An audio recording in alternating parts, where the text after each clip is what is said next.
एक बार मुमताज बेगम, जो भारतवर्ष के मुगल सम्राट शाहजहां की बेगम थी, आगरा में ताजमहल मुमताज की यादगार में शाहजहां ने ही बनाया था। वह मक्का मदीना हज करने जा रही थी। सेना और मंत्री आदि सब साथ में थे। जब वह सारा लश्कर मथुरा के पास से गुजर रहा था, तो मुमताज को ठाकुर जी का एक बड़ा ही सुंदर मंदिर दिखाई दिया। मुमताज ने अपने मंत्रियों से पूछा, यह क्या है? एक मंत्री ने जवाब दिया कि यहाँ हिंदू काफिरों का छोटा खुदा रहता है और मक्का मदीना में मुसलमानों का बड़ा खुदा रहता है। मुमताज ने कहा कि बड़े खुदा के पास तो हम जा ही रहे हैं, क्यों ना छोटे खुदा से भी मिलते चलें। मुमताज का मंत्री नहीं चाहता था कि हिंदुओं के मंदिर में जाया जाए, लेकिन रानी के हुक्म को तोड़ने की हिम्मत कौन करे। अंततः मुमताज के साथ मंत्री को भगवान श्री कृष्ण के मंदिर में जाना ही पड़ा। मंदिर के दर्शन अभी खुले नहीं थे। थोड़ी देर के बाद ज्यों ही पर्दा हटाया गया, तो मुमताज भगवान श्री कृष्ण का दर्शन पाकर वहीं लोटपोट हो गई। ना जाने हमारे कन्हैया मुमताज के किस गुण पर रीझ गए।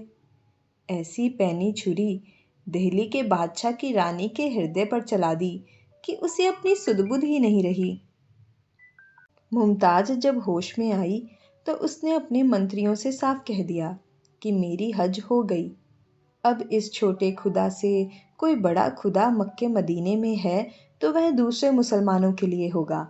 मेरे लिए तो इस छोटे खुदा से बड़ा खुदा संसार में कोई नहीं।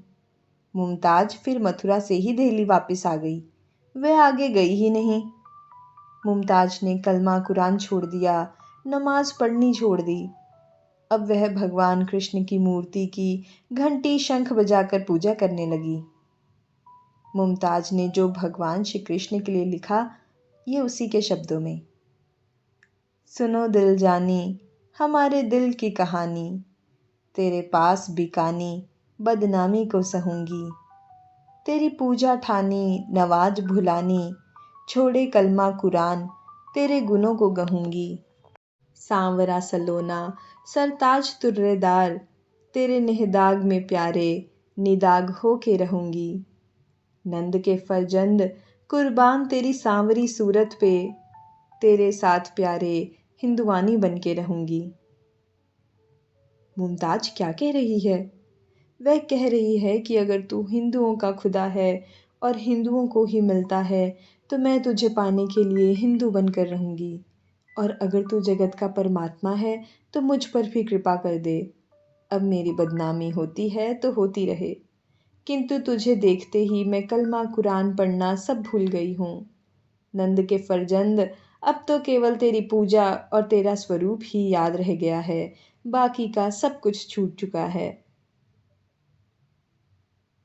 मुमताज की घटना से ये सिद्ध होता है कि भगवान कब किस पर कृपा कर दें, इसका कोई पता नहीं।